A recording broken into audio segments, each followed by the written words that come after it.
beautiful afternoon. We apologize for coming to you at this time. We had some technical itch right here in the studio, but the wonderful thing is like just like the tribunal is past us. And like I said earlier, I have two wonderful guys with me here in the studio. They are not beautiful, they are wonderful. To my very left is Daniel Anyotoye, and to my right I have Amid Fathi. Of course, the regulars. I think I should start from Daniel Anyotoye. I said we had some glitch, but just like the tribunal is past us.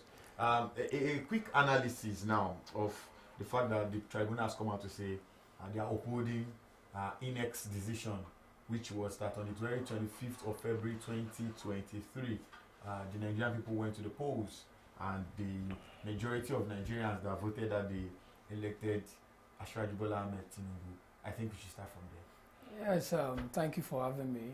Very good afternoon to our viewers at home. Well, the awaited judgment is finally here, and like so many people, what we expected is what we probably would say we saw. So, were you expecting? No. Yeah. Let me break it down. Was that what you were expecting? From all indications, okay, all indices around these issues shows that, of course, it will go towards the president's. You didn't believe that the opposition parties knew what they were saying? In fact, to tell you that I was so certain that it will go this way, as at very early yesterday, I was telling some of my platform members, together we were on the platform where we had about 500 members, and I told them that, see, listen, if you know that the president will be removed, or probably the judgment will be against the president, come forward and present ₦1 million. Let's bet on ₦1 million. I didn't see it. What made you so certain? It's so clear, and it's so glaring that, of course. Make it clear. Okay, let me make it clear to you. And our viewers. You see, it has really been a very long time, if there had ever been any such, where we have a situation whereby a tribunal unseats the president. Okay, so you are looking at history. Yes, I'm looking at history. And secondly is that, do you really understand what we have in our hands? Some of these issues that, of course, you can see what happened at the tribunal. A lot of the issues were struck out. The petition by the Labour Party presidential candidate, Peter Obi, was struck out. That of Atiku was struck out on the basis of one grounds or the other. So this, of course, I have seen it even before the tribunal, that these are issues that, if you look at the aspect where they talk about the Chicago school issues for the president and all that, come on, what is the constitutional provision back in this aspect? We'll eat into this because this is our major meal this afternoon. Yes. But let me quickly come over to, he calls himself Ogbeni. I don't know how Ogbenistic you are now, that's in quotes. But Ahmed Fathi, good afternoon to you. Yeah, afternoon, Shab. The tribunal started in the morning, and people everywhere was buzzing, social media was on, and until people started sleeping. And then from sleeping, and it was on and on till about 10 p.m. because I was with them almost, went out, came back, monitored up until the night, about 10 p.m. when it ended. What do you have to say about the over 9 hours stretch tribunal verdict? I was telling someone yesterday that it is funny that we have a situation whereby we have to use hours to listen to lawyers and judges. I mean, at the end of the day, these people could, if you've gone to a regular court proceeding before, if a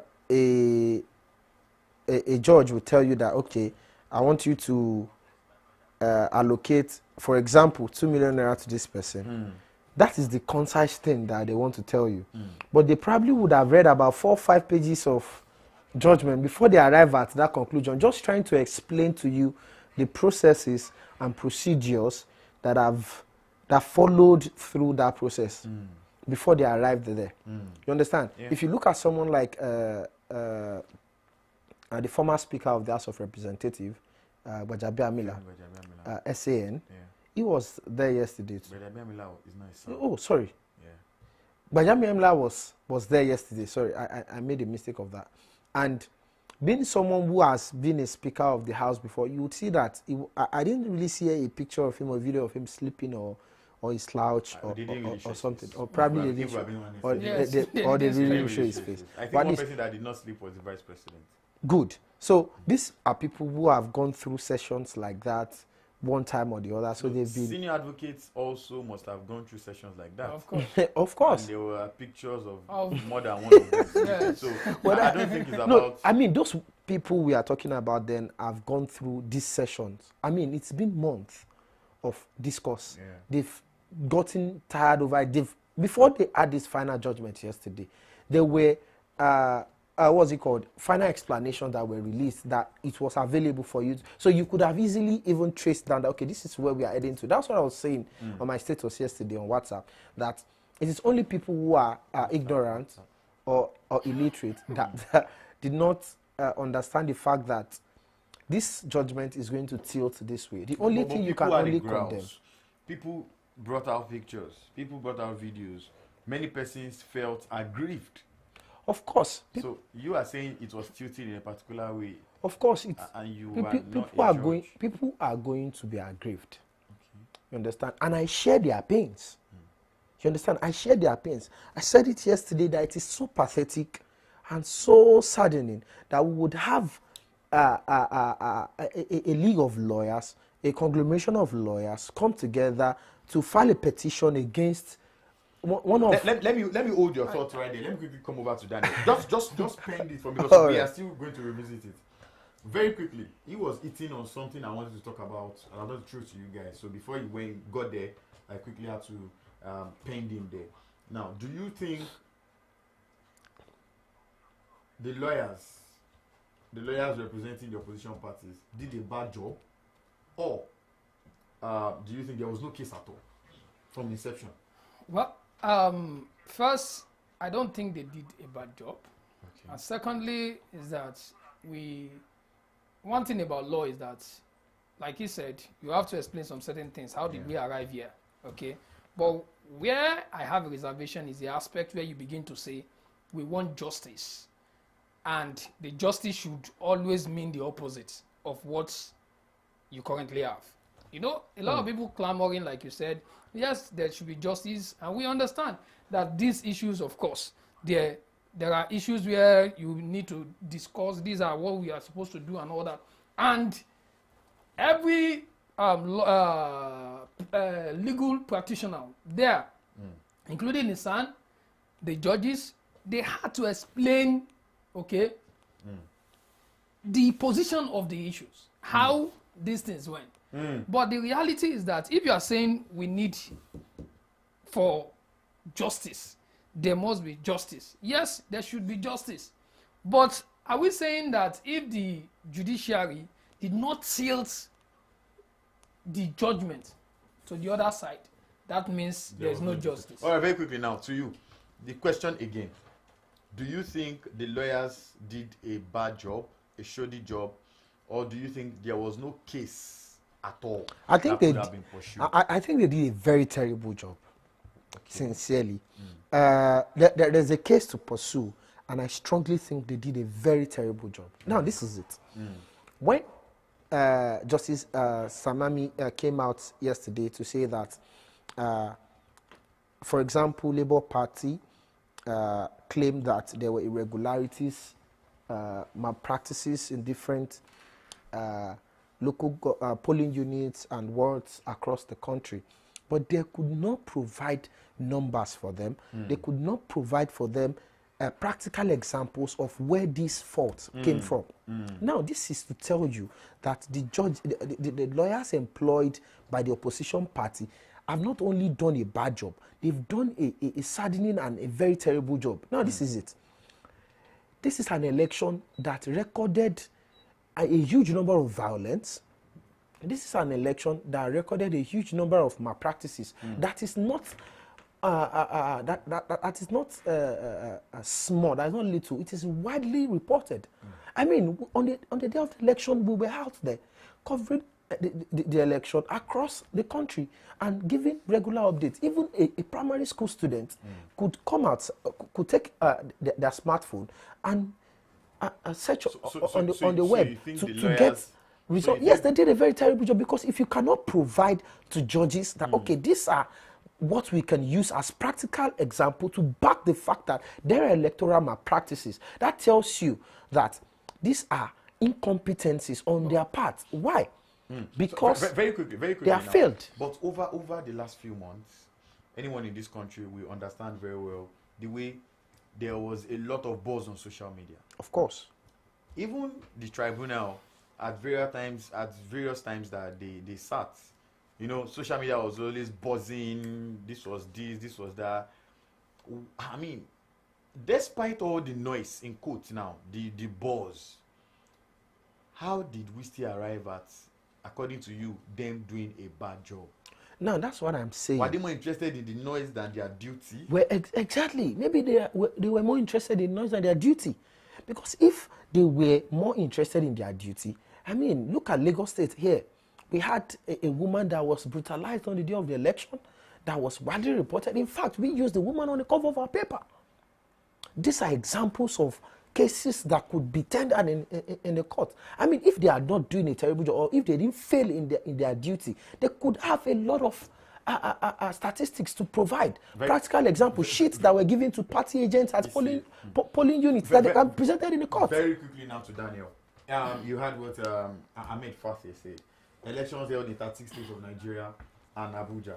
Elections held across various local governments, 774 local governments, thousands and thousands of polling units. He gave one example, just one practical example, and he ended it with a lot. Now, many persons on the other side, on the side of the presidency and supporters of the ruling party, feel it was just bits and pieces here and there, but overall, it was quite solid. Some even said it's one of the best elections we have had since the Fourth Republic, and a whole lot of things is being written out there. Which side of the divide do you belong? I would not say the lawyers did a bad job, okay? Because these are legal practitioners we are talking about. Experienced legal practitioners. They know their onions even before they. So it's not about them doing a bad job. But the question is, all these lots of violence, lots of issues that happen, what are the availability of the concrete evidence? Data, yes, that you need to back up these claims. Somebody can just wake up and say, oh, they have cut off somebody's head somewhere.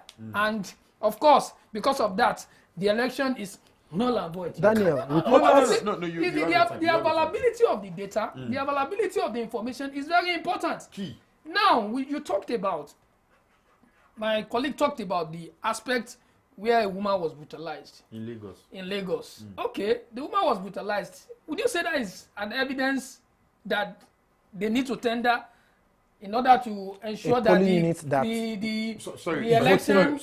election is you can't use just one or two cases, okay? These legal issues. I'm not a legal practitioner, but the reality is this, okay? Daniel. If they are presenting evidence, listen, if they are presenting evidence of violence, they are presenting evidence of malpractices, there must be concrete. The court is not a place that works with assumption.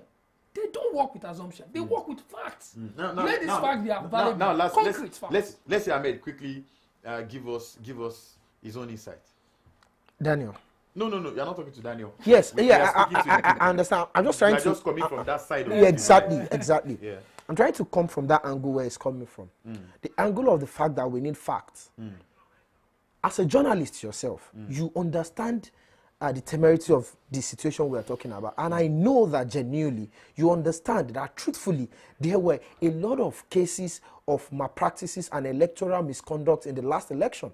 Now, very, very quickly, aside from that, look at the southeastern part of Nigeria. We had videos online where people are told that, oh, you are not voting for this particular party, you will not be permitted to vote in this polling unit. That's a form of electoral malpractice. Are you saying these judges could not defend those videos? Are you saying That's what I'm saying. The judge came out to say that they did not give. That was what they told us. That they did not give them something substantial enough to back up what their claim. That was what they said. So that means that they've not tendered something that is solid enough to the judge. That's what I'm saying. That if out of all the things we've had, if out of all the things we've had, they could not provide evidence, that's a failure on their part as lawyers. Moving to other issues, the temperature in the room here is getting really hot, and I guess that is why you are seeing what you are seeing on your screen. But it is the beauty of democracy that you can number one, in the first place, contest an election. You can say, I feel I'm good enough for this position. You come out as long as it is under a political party, and then you get your people to campaign for you, and then on election day you have the right to vote and be voted for. And if you feel there are certain infringements that did take place on the day of the election, you equally have the right under the law to approach the court, which was what just happened. And do you know the beauty of democracy is that they do not have to take the decision of this tribunal, hook, line, and sinker. You also have the right to appeal. So that is actually the beauty of democracy. And you keep on appealing and you appeal. The only thing is, once the Supreme Court judges come out to say ABC is our judgment, that has to be the end of it, because they say after the Supreme Court, all is done as regarding that matter. But still talking on this matter, let's talk about the issues brought to the court by the opposition. Double nomination of the Vice President, Kashim Shettima, was one of the issues that they brought on board, saying that he had the senator form. He wanted to be a senator, and that at the same time he was nominated. That was struck out. I think I should start with you now. I mean, that was struck out. Then I'll take the second issue and other issues cross board. Now, do you think that was correct in your own judgment? Well, I have always repeatedly said that Nigeria is a country of anyhowness. And when you have a situation whereby certain constitutional, how do I put it, constitutional facts and figures, as the case may be, can be a bit cornered around, or you can manage your way around a particular section of the Constitution, there would still continue to be a lot of anyhowness in Nigeria. That is why the call for a constitutional review has been on for a lot of time now. My point is, the point is this. Okay. If there was a standing law in the country that would be able to, because the judge came out to say that this other nomination was done, how did he put it, was not, was a mistake or something. I don't want to make pull words in his mouth. But I think he said it was a mistake or something. If it was a constitution that is rigid, right? That nomination of the vice president would be completely, struck. I mean, the vice president would have to step down as vice president of the country. Why? Because you can't have. That means that you probably took another form as a senator, hoping that if your aspiration as the vice president doesn't go through, you can still go back. So, however, I would agree with the fact that they said this is a pre-election matter. Yeah. And because, again, that is why we have to really understand the Constitution of the Federal Republic of Nigeria. Someone who I really respect a lot came out this morning to say that if you want to petition an election as an opposition party or as a ruling party, you have to start preparing now against 2027, not a few months or a few days after election or before election. Then you start running around.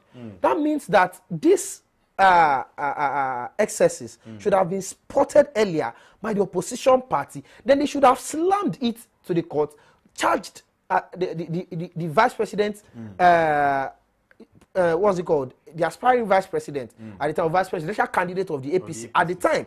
Then slammed him.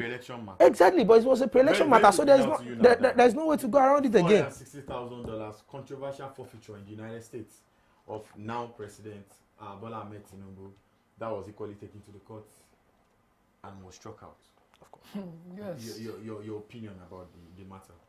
Yes, according to what has been said, okay, and we also have to also be careful because this is a judgment that of course, the tribunal has handled a verdict, and of course, they can still appeal. Having said that, the tribunal said, okay, that the Peter Obi, in terms of the council, they were unable to establish the conviction of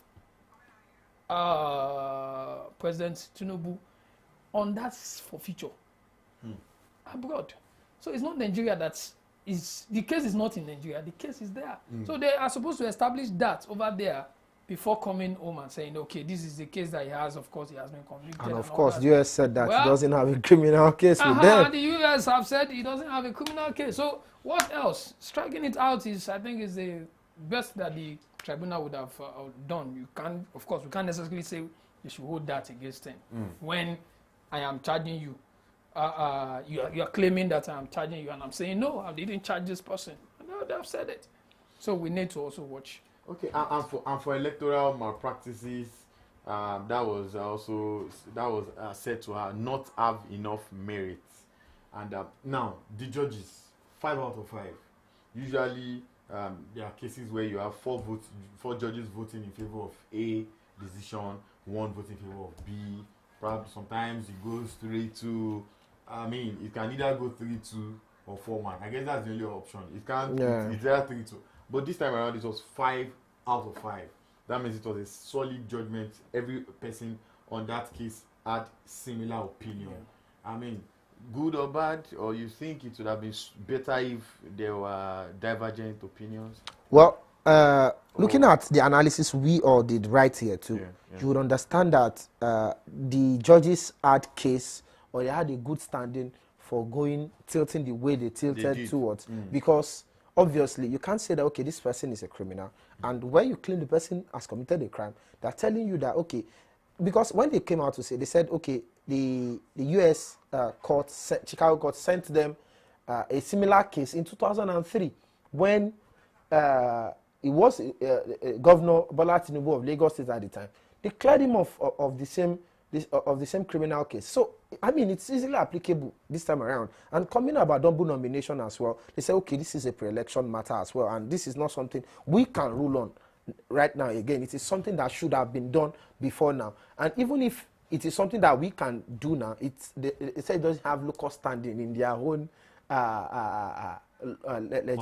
what's it called, in their parlance. Yeah. So then the rest of it as well. So this tells you, I mean, for example, the fact that they do not have enough evidence to substantiate the fact that there were really electoral malpractices.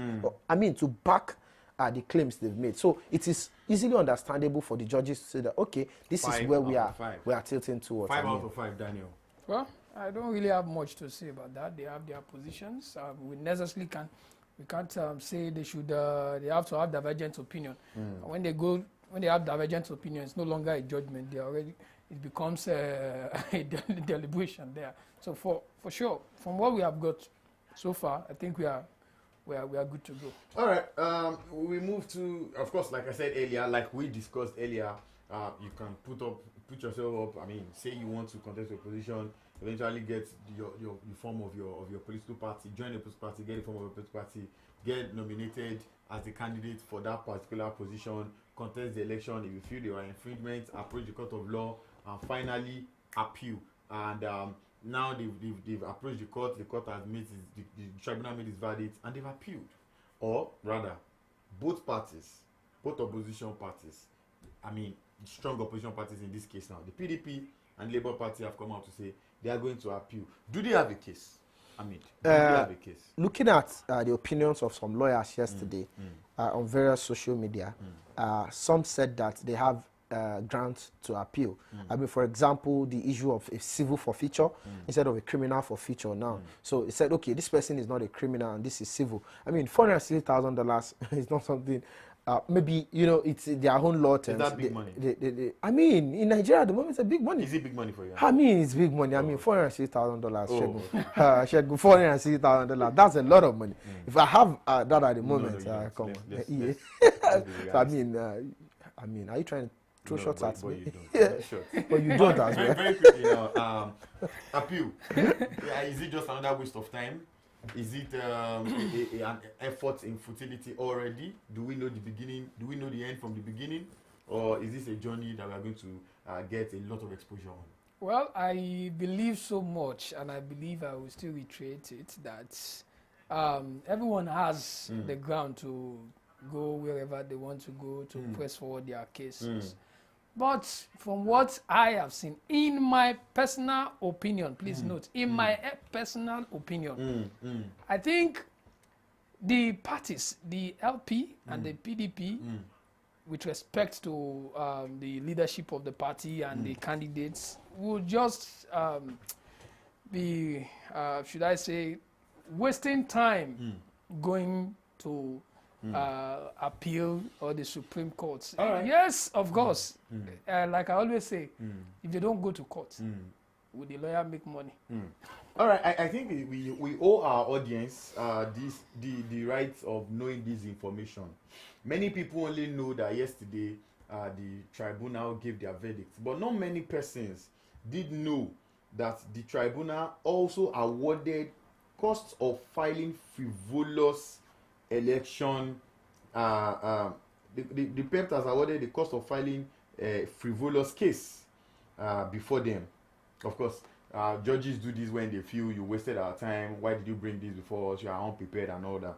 The APM, the first case that was struck out, the APM had to pay 13,675,890 naira.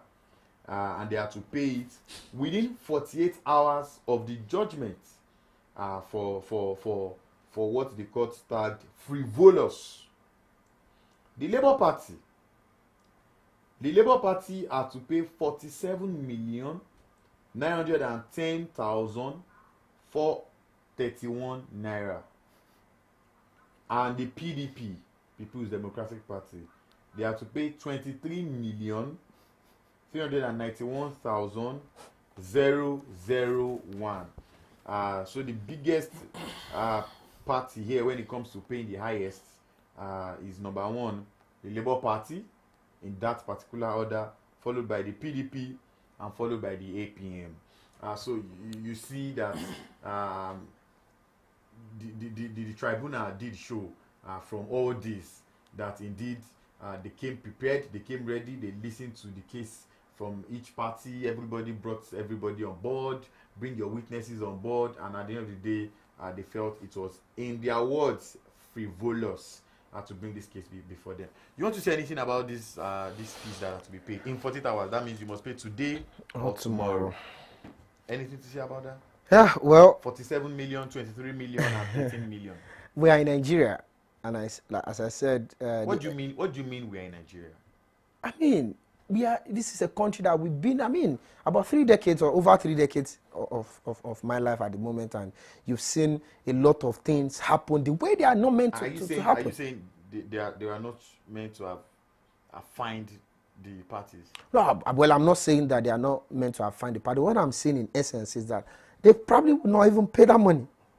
I mean, we've seen cases like that in Nigeria. But I think it's good that they are dishing out fines to these parties, because it tells them, and it also informs decisions of subsequent parties to ensure that they have good grounds for petitioning an election before they go ahead to petition an election. And that will be in support of what I said, someone I really respected this morning, that if you want to petition an election in Nigeria, you should be about 4 years prepared. I mean, just as the same time that you are preparing to win an election, you should also be prepared to file a petition against such an election. 47 million, 23 million, 13 million fines for these political parties. Done. Oh, well, it's just from where I stopped. I said if you don't go to courts, if the parties don't go to court, how would the court or the lawyers make money? Okay, from all indications, this will also boost the revenue of the courts. Yes, and aside from dishing out the punishment, it will boost the revenue, and very importantly, like you That's said, almost 100 million. yes. I mean, But the aspect where will they pay or will they not pay? He said they won't pay. I think they will actually. Of course, they will pay. They will pay. This is a court matter. All right, If you don't pay, it's another case. Yeah, while all that was going on, the President of the Federal Republic of Nigeria, Atiku Bola Tinubu, was in India with his team. Of course, they've been there for a couple of days now, having economic meetings and striking deals right, left, and center. And yesterday, we could see videos and pictures from him celebrating. In his team, we had the Minister of Innovation and Communication now, Mr. Bosun Tijani. The Ogun State Governor was also in company. The Kwara State Governor. The Kwara State Governor was there. The NNPC boss was there, and a couple of the coordinating Minister of the Economy and the Minister of Finance, Mr. Wale Edun, was equally there, singing the popular song of the president. Of course, before he became president, that song had been quite popular with his person and his supporters. But quickly, just touching on it very, very quickly, the president is in India making deals. He signed with Oracle a couple of days ago, saying that our civil service, everything is going to be digitalized. The proper data, ghost workers will be fished out. Of course. And they said we even have about 5 million ghost workers working in the federal service. I mean, just the President Tinubu in India, what do you think? Oh, well, I think I watched a couple of clips of some of the proceedings there, and I saw the remarks of a popular billionaire in India, that Rishi Runal or something. He says companies will buy $100 billion. I mean, so seeing these remarks by these persons, people who have been in the industries over the years and they've made billions of dollars, I mean, to be able to sustain a large economy as far as India is concerned, I mean, it's a good thing if the president is trying to seal a deal with these people, bring them into the country so that we can start. We need to focus on our manufacturing industry. We need to focus on how to produce things and export them out so that we can strengthen our economy. Yeah. So it is really, really fantastic that the president is trying to put things together. As he said he has an 8-point agenda of how he wants to revitalize the economy. So I think this is a part of what he intends to do to achieve that. And I feel that is what we really want. We want a working economy in this country, an economy whereby me and you are going to be comfortable, me and you are going to feel less pressured, less tension about the things that we have in the country. So I'm really glad that the president is working, and he doesn't get distracted by the fact that he had a case in court. I mean, he has a job, at least as at now. He's still the president of the Federal Republic and has a duty to ensure that he serves the citizens of Nigeria. Very quickly, just a quick touch on what you just did, but this time in your own words. Celebration going on in Delhi, ministers, governors, his team here and there, and of course, it looks like he's not losing sight of his job.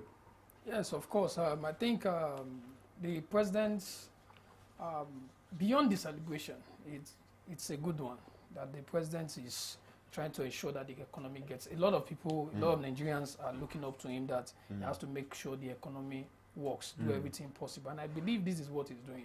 And for example, on the aspect where we had to say the president was not in the courts, of course, the vice president was there. So somebody has to be on ground to ensure that all discussions and all collaborations that we need to ensure that the economy works is put together. And of course, I believe this is what the president is doing, and it's a good one. All right, very quickly, let's move on to local government autonomy and the Ogun State crisis. We've been, in Nigeria for a while now, for a couple of years, everyone has been talking about local government economy, while they should work independently, while they should be able to have their own budget, get their finance directly, and not have to prostrate before any governor or appease anybody, but work independently, and they can work on their own. The governor got elected, they should also get elected. I got elected, you got elected. Face your job, I'm doing my job. That is what it's supposed to be. Taking the Ogun State example now, I just hope this is the last example we're going to have, because knowing the way things work in this part of the world, we'll probably in the next 6 months, 8 months, or a year, hear about where another governor is dealing with, in quote, dealing with local government chairman. Look at, we had the video of frustration happening. Then we had one of the chairmen being accused of, according to him, he was being prosecuted. Then the DSS, security agents got involved. The Ogun State crisis, local government autonomy, true separation of powers. What do you have to say about this whole thing? I think this whole thing brings back to memory the fact that local government autonomy is what we need. Sacrosanct. In fact, very important. And especially the way these governors are handling these things. These are not the way it's supposed to be done. For crying out loud, how would you as a governor be the one to employ staff in the local government? You will be the one to pay the salary of staff in the local government. Why? Including the local government chairman. Why? Now, what is the essence of the local government chairman? Why? And this man is saying, come, listen, you can't be doing these things when I'm here. What is my job? In fact, from one of the interviews, he mentioned that he doesn't even know some of the staff. You can imagine. So he is the one that knows those that is expected to work with him. But are you allowing him to employ those that will work with him? And this is what it's not only in Ogun State. This thing is happening virtually all the states where the governors have turned local government chairmen to boy, turned them to errands. You can imagine how local government chairmen that were elected the same way the governor was elected, prostrating. So, some were not elected. I mean, some local government chairmen in Nigeria. They were appointed.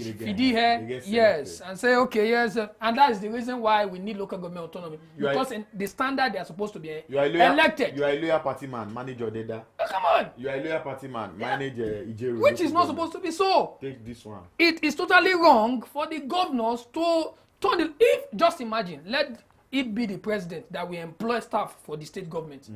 That will be paying the state governor. Come on. Or that will put governors there. Then they will have the grounds to decide what happens within the state. And that is what is happening to this local government. They are making decisions for the local government.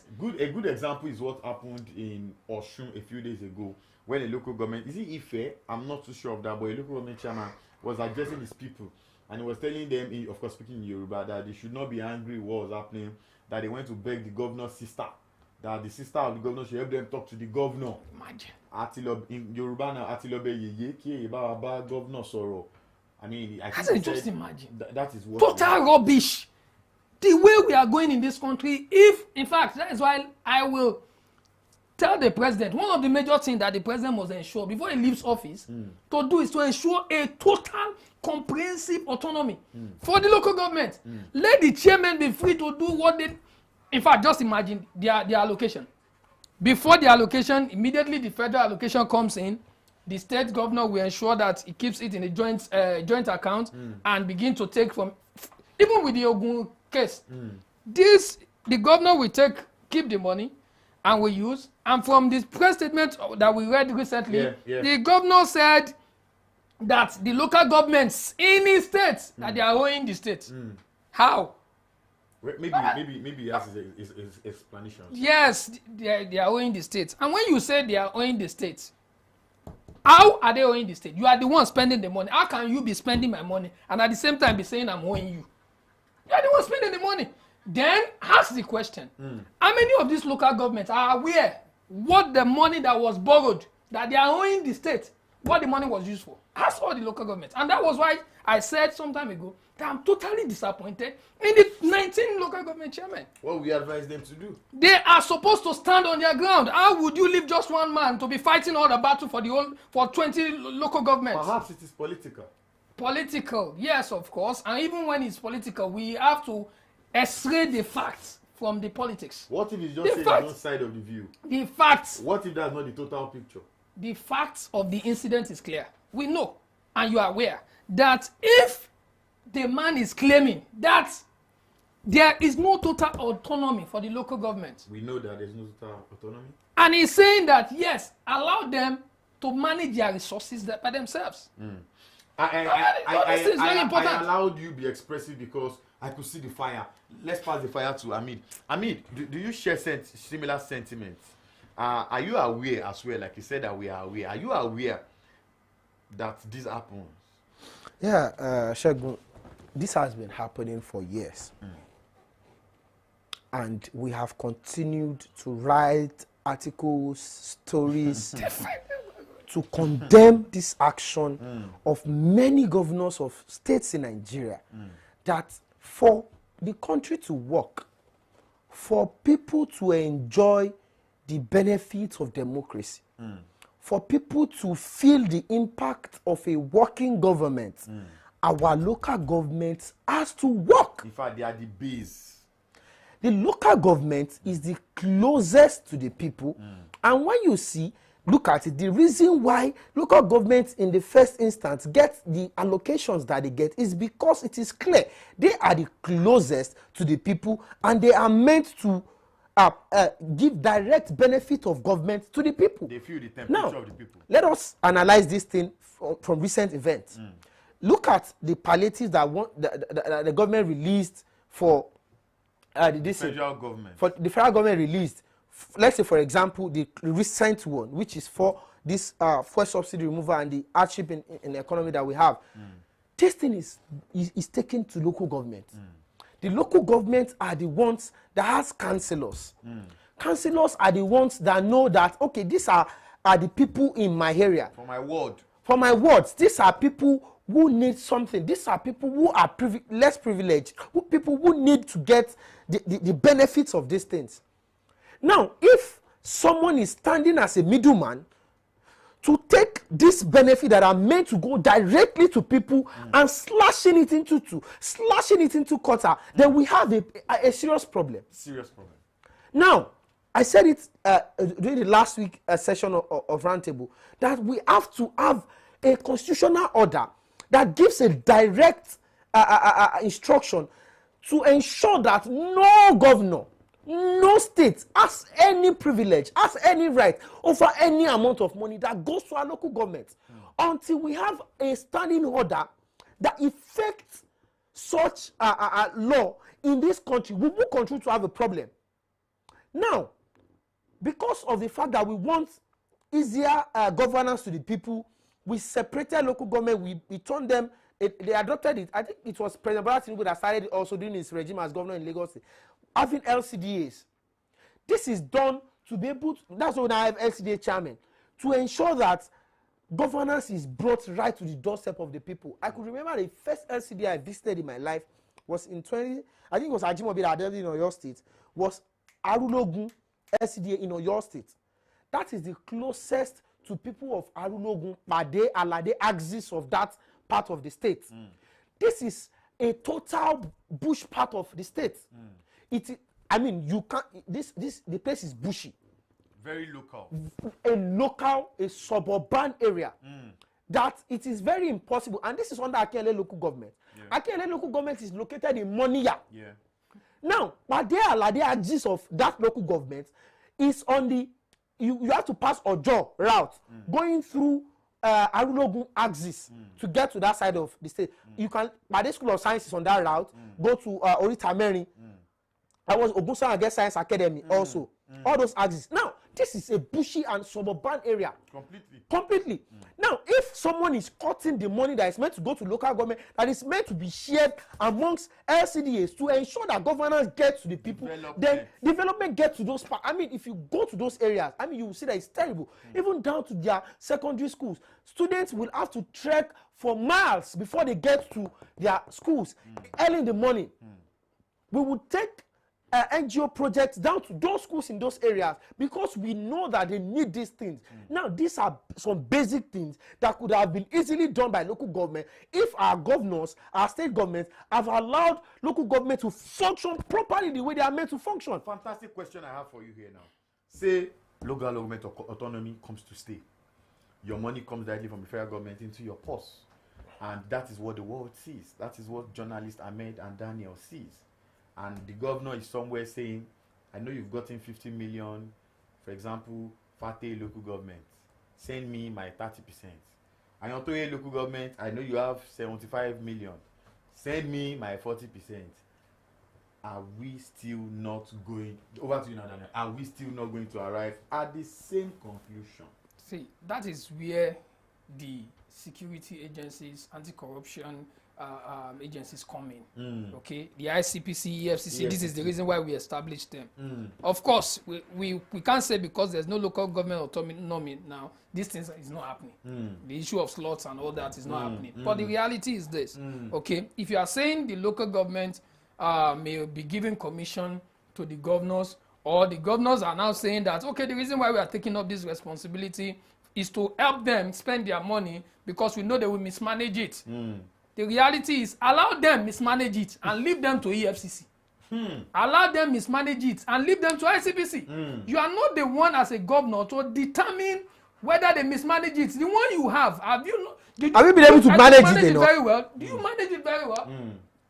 A number of governors are being on the radar of the EFCC and ICPC because of the mismanagement of funds, one thing or the other. Before you know it, the issue is over. So they have not yet completed their primary assignment of managing what they have as a state governor. Why now looking forward to now say we want to be helping local governments? See, that is why we have the division of labor in economics. You have the federal government manage federal issues, you have the state government manage state issues, you have the local government manage local government issues. But the fund that the local government are meant to use to manage themselves, you as the state government, the state governor, you are there squashing and using it anyhow for your own personal whatever interest and whatever. So it's very important. I think another thing. The EFCC, I would propose that the EFCC and ICPC should go after governors. Governors that are spending local government fund. It is theft of the highest order. But they have immunity until after. Immunity. And that's the problem we have. But they need immunity to And work. after, the funny thing about Nigeria is that after the immunity elapses and they come back, they will now go to their party that is ruling and they are now covered. Additional immunity. That is additional. Come on. Immunity plus immunity. In fact, this we need to be Fatih, do you share the same opinion? I completely agree with him. I completely agree with him. I think that it is high time that we started ensuring that our crime agencies are really doing what they are meant to do, as what they were for what they are established for. For example, now a state governor took 40%, for example, of what is meant to go to my own local government, Atiba local government, and said, okay, see, people of Atiba local government, I have taken 40% of your, because I am governor. Now, of course, now this is mostly what happens. They will tell you, local government chairman will tell you, I've been privileged to speak with a couple of local government chairmen, and they will tell you that the state government will tell you that if you do not give them so, they are not going to bring development to your local government because you are not loyal to the system. Now that is the problem. If our financial crime establishments are working effectively as they are meant to work, now, and that is the reason why we need to be to have transparent governance in Nigeria. And I used to say it that another thing is that we lack appropriate information.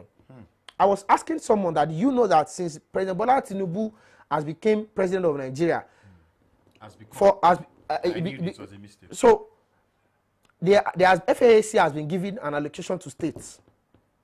They've taken for 2 months now. I'm well aware of that. Some Nigerians do not even. This is a basic information, and it's always in the news. But Nigerians do not even pay attention to this little information. Now, look at following the money that federal governments are released for projects. These things are out there in public spaces. Just you need to take your phone, search. You'll be able to know that okay, this is the amount of money that was allocated to this particular local government. Now, what EFCC needs to do is to say that okay, we know that for the first quarter of 2023, you were allocated 1 billion naira, for example. Now, give us your audit report for first quarter of the year. Let us see what you have done with that 1 billion naira. Then immediately there is a problem with that 1 billion. Then we know that the money has been mismanaged somewhere. Obviously. Now, if politicians, local government chairman knows that there will be a problem if they are found wanting of their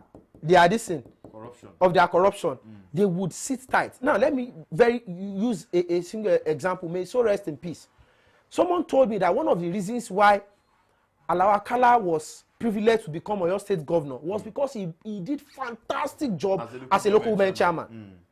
This man did a job that even without being in Ogbomosho, you would know that there is a man called Alawa Kala that was working effectively. That was what brought his name to prominence. Why? Because he did an effective job as a local government chairman. He was puritanical in his ways. You understand? This is the standard that our local government chairman should emulate.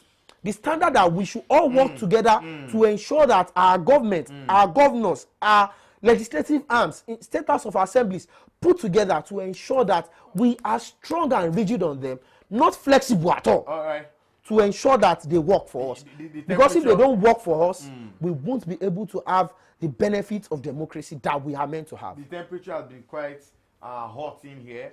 You can see my analysts today dishing it out as they always do, giving you guys the very best of political analysis and giving you updates as regarding the things that are coming up in the polity. Now, you know, this is what we do on the round table. On the round table, we do not play, but we talk about the very important things that concerns majority of Nigerians out there, especially as it concerns the economy and politics of the trigger of Africa, the most populous black country in the world.